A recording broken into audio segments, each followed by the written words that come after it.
ఓం గంగణపతే నమ ఐం సరస్వత్యై నమ క్రీం క్రీం మహాకాళికాయ నమ ద్రాం దత్తాత్రేయాయ నమ శ్రీరామ జయ రామ జయ జయ రామ రామాయ నమో నమః ఓం నమ శివాయ శివాయ గురవే నమ ద్రాం దత్తాత్రేయాయ నమ ఓం నమో భగవతే మేధా దక్షిణావర్తే మహ్యం మేధాం ప్రజ్ఞా ప్రయచ్చస్వ క్లీం కృష్ణాయ గోవిందాయ గోపీజనవల్లభాయ శ్రీకృష్ణ పరబ్రహ్మణే పరజ్యోతిషే నమ మాతృభ్యో పితృభ్యో ఋషుభ్యో గురుభ్యో నమో నమః. యూట్యూబ్ ప్రేక్షకులందరికీ కూడా నమస్కారం అండి. నేను పాలపర్తి గురునాథ శర్మ జ్యోతిష్యం వాస్తు సిద్ధాంతిని. మీకంతా కూడా ప్రధానంగా ఇప్పుడు చెప్పబోయే టాపిక్ ఏంటిదంటే పూర్వజన్మం మరి కర్మ సిద్ధాంతం అంతా కూడా. పూర్వజన్మం అంటే ఏంటిది, పూర్వజన్మ నుంచి వచ్చిన కర్మ సిద్ధాంతం అంతా కూడా ఏ రకంగా జ్యోతిష్యంలో అంతా కూడా వివిధ మేషాది ద్వాదశ రాశుల వాళ్ళకి కర్మం అంటే ఏంటి, కర్మ సిద్ధాంతం అంటే ఏంటి, పూర్వజన్మలో చేసుకున్న కర్మ సిద్ధాంతం అంటే ఏంటి సంపూర్ణంగా విశ్లేషణ చేయడం జరుగుతుంది. మీకు లగ్నం తెలిసి ఉంటే లగ్నాన్ని చూసుకోండి. జన్మ లగ్న వశాత్తు ఈ యొక్క గ్రహస్థితి ఉంటే కనుక ఈ యొక్క కర్మల ప్రభావం వల్ల దైవ ఆగామి సూచిత సంచిత ప్రారంధ కర్మలు అని చెప్పేసి అంటారు అనమాట.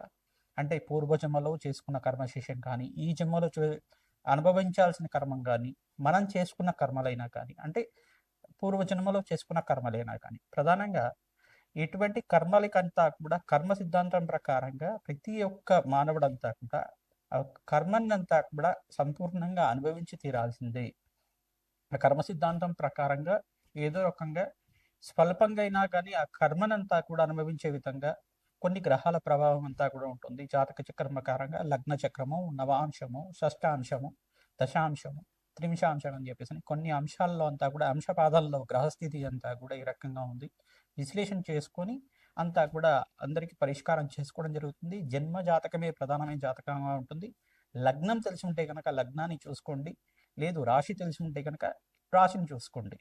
కర్మ సిద్ధాంతం అంతా కూడా పూర్వ కర్మ సిద్ధాంతం ప్రధానంగా చూసుకుంటే నవమస్థానాన్ని కేంద్రంగా చెప్తుంది. మరి ఆ నవమస్థానాన్ని అనుభవించే విధంగా చేసేది దశమ స్థానం అంటుంది. ప్రధానంగా ఈ యొక్క మరి లగ్నము శరీర కారకత్వాల గురించి చెప్తుంది. శరీరంలో మీరు ఎటువంటి ఆరోగ్యంగా ఉంటారు, ఎటువంటి అనారోగ్యాలతో ఇబ్బంది పడుతూ ఉంటారని చెప్పడం జరుగుతుంది. ద్వితీయ స్థానం కుటుంబ స్థానం గురించి చెప్తుంది, ధనయోగాల గురించి చెప్తుంది. ఈ స్థానాలు ప్రధానంగా చూసుకుంటే పుత్రస్థానం పంచమ స్థానం అవుతుంది.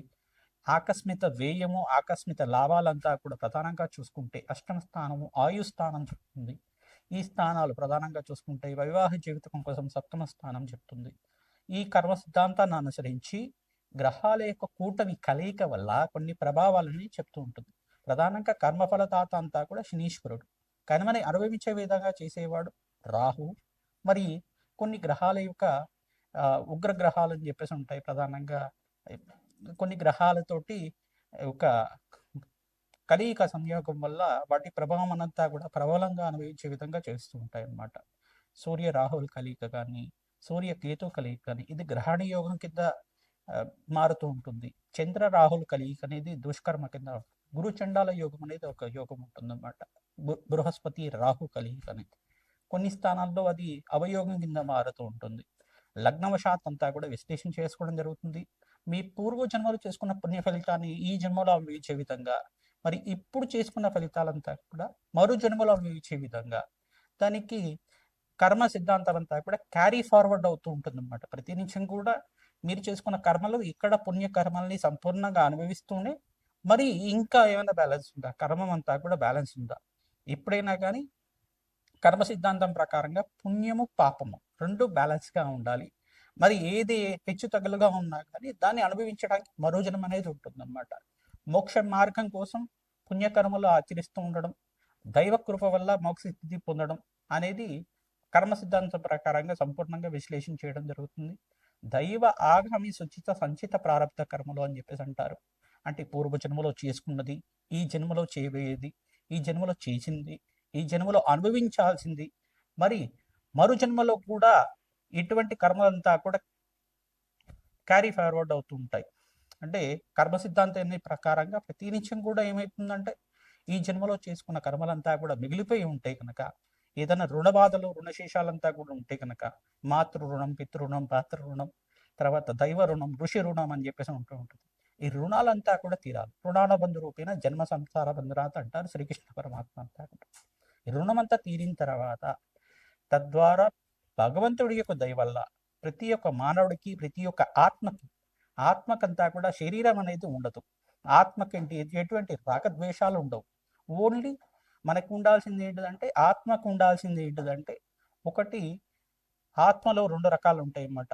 అంటే భోగ శరీరంతో ఉండేది కానీ, తర్వాత యాతనా శరీరంతో ఉండేది కానీ, ఈ ఆత్మ సిద్ధాంతం ప్రకారంగా చూసుకుంటే ఆత్మ శరీరాన్ని అంతే పొందుతూ ఉంటుంది.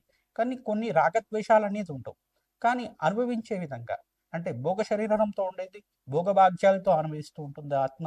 యాతనా శరీరంతో ఉండేది దుష్కర్మలు చేసి ఉంటే కనుక నరక బాధలు అనుభవిస్తూ ఉండడం. ఇటువంటి ఇతిహాసం అంతా కూడా మనకి గరుడ పురాణంలో చెప్తూ ఉంటారు. కొన్ని శాస్త్ర ప్రామాణికంగా అంతా కూడా చెప్పడం జరుగుతుంది. కర్మ సిద్ధాంతం అంతా కూడా ఈ రకంగా ఉంటుంది. మేషాది ద్వాదశ రాశుల వాళ్ళకి ఎటువంటి గ్రహాల యొక్క స్థితిగతి సంయోగం వల్ల జన్మజాతకం ప్రకారంగా దానికి ఎటువంటి పరిష్కారం చేసుకోవాలి, పూర్వజన్మలో చేసుకున్న దుష్కర్మల నుంచి బయటపడాలన్నా, పుణ్యకర్మల నుంచి మీరంతా కూడా మోక్ష జ్ఞానాన్ని పొందాలన్నా ఎటువంటి పరిష్కారం అంతా కూడా ఆచరించాలి. అష్టైశ్వర ప్రాప్తి కోసం కానీ, సత్సంతాన యోగం కోసం కానీ, ఆలస్య సంతానం అవుతున్నా, అనుకున్న పనులంతా కూడా నెరవేరకపోయినా, ఆలస్యం అవుతున్నా, ఆటంకాలు ఉంటున్నా కానీ, ఎటువంటి పనిని అనుకుంటున్నా కానీ దాని ఆటంకాలు జరుగుతున్నా కానీ దీనికంతా కూడా పరిష్కారం చెప్పడం జరుగుతుంది. ఈ యొక్క కర్మ సిద్ధాంతం ఎపిసోడ్లో అంతా కూడా ప్రధానంగా ఈ యొక్క పూర్వజన్మ కర్మ సిద్ధాంతము మరియు ఈ యొక్క కర్మయోగం అనేది ఎటువంటి ప్రభావాలంతా కూడా చూస్తున్నాయి. గ్రహ యొక్క దోషాలంతా కూడా ఎటువంటి గ్రహాలకంతా కూడా పరిహారం చేసుకోవడం వల్ల రాజయోగం సిద్ధిస్తుంది. సంపూర్ణమైన ఆనందమైన జీవితం జీవించిన తర్వాత, అష్టైశ్వర ప్రాప్తితోటి ఆనందమైన జీవితం జీవించిన తర్వాత మోక్ష జ్ఞానం పొందే విధంగా ఎటువంటి పరిహారం అంతా కూడా ఆచరించాలి, ఎటువంటి కర్మల వల్ల ఎటువంటి కర్మలు వస్తున్నాయి అనేది క్లుప్తంగా విశ్లేషణ చేయడం జరుగుతుంది. మిథున రాశి, మిథున లగ్న జాతకులకి ఈ రోజున ప్రధానంగా ఏంటిదంటే పూర్వజన్మ కర్మ సిద్ధాంతం ప్రకారంగా, పూర్వజన్మ కర్మ సిద్ధాంతం కర్మయోగాన్ని గురించి చెప్పేది. ప్రధానంగా ఈ యొక్క పూర్వజన్మ కర్మం అంటే ఏంటి, కర్మ సిద్ధాంతం అంటే ఏంటి, దాన్ని జాతక చక్రం ప్రకారంగా ఈ గ్రహాలంతా కూడా కారకత్వం అవుతుంటాయి. లగ్నం తెలిసి ఉంటే కనుక మిథున రాశి తెలిసి ఉంటే రాశిని చూసుకోండి, లగ్నం తెలిసి ఉంటే కనుక లగ్నవశాత్ జన్మ జాతకం ప్రకారంగా విశ్లేషణ చేస్తున్నాం. ప్రధానంగా చూసుకుంటే కనుక ఈ యొక్క పూర్వజన్మ సిద్ధాంతం ప్రకారంగా చూసుకుంటే దైవ ఆగామి సూచిత సంచిత ప్రారంభ కర్మలని కర్మలు ఉంటాయి. ఆ కర్మల వల్ల ప్రధానంగా మానవుడి యొక్క పూర్వజన్మలో చేసుకున్న కర్మ సిద్ధాంతము, కర్మయోగము ఆ జన్మ ప్రకారంగా మీకంతా కూడా ఈ జన్మలో చేసుకున్న పుణ్యయోగాన్ని అనుభవించే విధంగాని, లేదు ఆ జన్మలో చేసుకున్న రుణ బాధల నుంచి ఈ జన్మలో చేసుకున్న అనుభవించే విధంగా ఉండడం కానీ జరుగుతూ ఉంటుంది. ప్రధానంగా చూసుకుంటే ఈ యొక్క జన్మజన్మాంతరమైన ఈ కర్మదోషాల నుంచి, రుణ బాధల నుంచి విముక్తి కావడానికి అన్నదానం చేయడం శ్రేష్టమైంది. లగ్నవశాత్తు ద్వితీయ స్థానము, లగ్నము, తృతీయ స్థానము, పంచమ స్థానము, నవమ స్థానము, దశమ స్థానము, ఈ యొక్క స్థానాలంతా కూడా సప్తమ స్థానము, ఈ స్థానాలన్నీ కూడా కర్మయోగాన్ని ఇచ్చే విధంగా ఉంటాయి అన్నమాట. ప్రధానంగా సంతాన యోగానికి ఒక కర్మ ఉంటుంది, సంతానం ఆలస్యం అవడానికి ఇంకో కర్మ ఉంటుంది. అంటే గ్రహాల యొక్క సంయోగం, పంచమ స్థానంలో కేతువు మరియు పంచమ స్థానంలో రాహున్న ఆలస్య సంతానం అవుతూ ఉండడం, కొంతమందికి మిస్క్యారేజెస్ అవుతూ ఉండడం కానీ ఈ యొక్క కర్మ సిద్ధాంతం ప్రకారంగా చెప్పడం జరుగుతుంది. పంచమ స్థానంలో కుజకేతుల కలయిక కానీ, కుజుడు పంచమ స్థానంలో కొన్ని ఈ యొక్క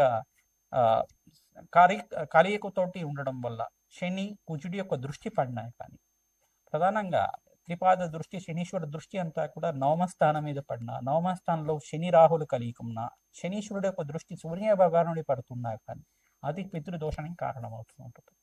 ప్రధానంగా చూసుకుంటే రాహు నవమ స్థానంలో ఉన్న కేతు, రాహుకేతు మధ్యలో అన్ని గ్రహాలు ఉన్నా అది కాలసర్ప దోషానికి కారణమవుతూ ఉంటుంది. ఈ కారణం అంతా కూడా చూసుకుంటుంటే కొంతమంది స్త్రీలకు ప్రధానంగా చూసుకుంటే రోగ కారకత్వాలు అనేది ఉంటాయి. ప్రధానంగా జ్యోతిష పరిభాషల్లో మెడికల్ ఆస్ట్రాలజీ అనేది ఉంటుందన్నమాట. అంటే ఈ యొక్క మెడికల్ ఆస్ట్రాలజీ ప్రకారంగా చూసుకుంటే పంచమ స్థానంలో కుజుడు కేతువు కలిగి ఉంటే, కుజుడు రాహువు కలిగి ఉంటే కనుక ఆలస్య సంతానం అవుతూ ఉండడం, కొంచెం అంతా కూడా ఉదర సంబంధమైన అనారోగ్యాలు, ప్రధానంగా పీసీఓడి ప్రాబ్లమ్స్ కానీ, ఓవరీ ప్రాబ్లమ్స్ కానీ, హార్మోనిక్ డిసార్డర్స్ కానీ, రక్త సంబంధమైన దోషాలు ఏమన్నా ఉండడం కానీ, ఏమైనా టిష్యూ లాంటిది ఏమైనా ఉండడం కానీ ఇటువంటి కారకత్వాలు అవుతుంటాయి. పురుషులకు అయితే కనుక ప్రధానంగా చూసుకుంటే పంచమ స్థానంలో ఆలస్య సంతానం అవడానికి ఈ యొక్క శరీర పౌష్టం అనేది, శరీరం అంతా కూడా అనారోగ్యంతో ఉండడం కానీ, ప్రధానంగా లంగ్స్ ఇన్ఫెక్షన్ ఉండడం కానీ, అంటే శుక్రుడు కారకత్వాలు కొంచెం బాగా ఉండడం, అంటే శుక్రుడు అంతా కూడా బలహీనపడటం జాతకంలో, కళ్యాణం ఆలస్యంగా అవుతూ ఉండడం, కొంచెం ఆరోగ్యంగా లేకపోవడం, అనారోగ్య సూచనలు అనేది ఎక్కువగా చెప్తూ ఉండడం, ఈ యొక్క కారకత్వాలుగా చెప్పడం ఉంటుంది. ప్రధానంగా చూసుకుంటే ఈ కర్మదోషం నుంచి బయటపడడానికి, కార్యసిద్ధి అనుకూల పనులంతా కూడా సకాలంలో నెరవేరడానికంతా కూడా ఈ గ్రహాలంతా కూడా స్థితిగతి స్థానాలు, పూర్వజన్మ కర్మ సిద్ధాంతము, మనం చెప్పుకున్న ఈ యొక్క దైవ ఆగామి సుచిత సంచిత ప్రారంభ కర్మ అనేది కర్మ ప్రకారంగా ఉంటాయి. సంఘంలో గౌరవం రావాలన్నా, పేరు ప్రఖ్యాతలు గణించాలన్నా అన్నదానం చేస్తూ ఉండాలి, తోచిన వాళ్ళకి సహాయం చేస్తూ ఉండడం, మీకు తెలిసిన దేవాలయంలో అభివృద్ధి కోసం పాల్పడుతూ ఉండడం, ప్రధానంగా గోమాతకు సేవ చేస్తూ ఉండడం, శక్తి ఉన్నవాళ్ళు గోమాతని దానం చేయడం, ఆవు దూడతో సహితంగా, వృషభాని సహితంగా ఈ యొక్క గ్రాసం అంతా కూడా ఇస్తూ ఉండడం, ప్రతి నెల కూడా గ్రాసానికి మీకు శక్తి కొలది ఇస్తూ ఉండడం, మీ చేతితోటి గోంగూర, పాలకూర, పచ్చిక, తెలకపిండి గ్రాసాన్ని మీ చేతితో పెడుతూ ఉండడం వల్ల కర్మదోష నివారణ అవుతుంది. పూర్వజన్మలో చేసుకున్న జన్మాంతరమైన కర్మలంతా కూడా నివారణ అవుతుంది. తద్వారా రాజయోగంతో ఆనందమైన జీవితం జీవిస్తూ మోక్ష జ్ఞానాన్ని పొందడానికి ఆస్కారం ఉంటుంది. ఏదన్నా గురోపదేశం తీసుకోండి, మంత్రాన్ని అంతా ఆ మంత్రోపదేశం తీసుకున్న మంత్రాన్ని అంతా కూడా ప్రతినిత్యం కూడా చాంటింగ్ చేయడం, అంటే ధ్యానం చేయడం, దాన్నంతా కూడా జపాన్ని ఆచరించడం వల్ల భగవంతుడి యొక్క శక్తి పెరుగుతుంది. అమ్మవారి అనుష్ఠానం అంతా కూడా చేసుకోవడం వల్ల నీకంతా కూడా రాజయోగం సిద్ధి రావడానికి ఆస్కారం ఉంటుంది. సంకల్ప విధానంలో అంతా కూడా చెప్పుకుంటాం. దైవ ఆగామి సుచిత సంచిత ప్రారంభ కర్మ నివారణ సిద్ధ్యర్థం అనే సంకల్పం కూడా చెప్పుకుంటూ ఉంటాం. ప్రధానంగా పూర్వజన్మలో మనకు చేసుకున్న కర్మల నుంచి వచ్చినది, మీరు ఈ జన్మలో ఆచరించినది, ఈ జన్మలో వచ్చిన పుణ్యకర్మ లేదు పాపకర్మ అయినా కానీ గరుడ పురాణంలో చెప్పిన విధానంగా ఉంటాయి అన్నమాట. ఈ కర్మ సిద్ధాంతం ప్రకారంగా జన్మాంతరంగా ఈ యొక్క రుణబాధలు, రుణశేషం అంతా కూడా ఉంటుంది. పంచరుణాలు అనేవి ఉంటాయి ప్రధానంగా మాతృ రుణం, పితృరుణం, భాతృరుణం, ఋషి రుణం, దైవ రుణం అని చెప్పేసి ఉంటుంది. ఈ రుణాలంతా కూడా తీరాలి, తద్వారా మోక్ష మార్గం అంతా కూడా లభించడానికి ఆస్కారం ఉంటుంది. భగవంతుడి యొక్క దయ ఉండాలి, అమ్మవారి కరుణా కటాక్షలం అనేది ఉండాలి. ప్రతినిత్యం కూడా రాజశ్యామల హోమాది కార్యక్రమాలు ఆచరించుకోవడం, శ్రీసూక్త విధానంగా శ్రీసూక్త హోమాది కార్యక్రమాలు ఆచరించుకోవడం, మహాలక్ష్మి మూలమంత్ర రహితంగా లక్ష్మీ కుబేర శాంతి హోమాది కార్యక్రమాలు ఆచరించుకోవడం, ఇష్టదేవత ఆరాధన చేయడం, కులదేవత ఆరాధన చేయడం వల్ల రాజయోగం సిద్ధిస్తుంది. శ్రీమాత్రి నమః.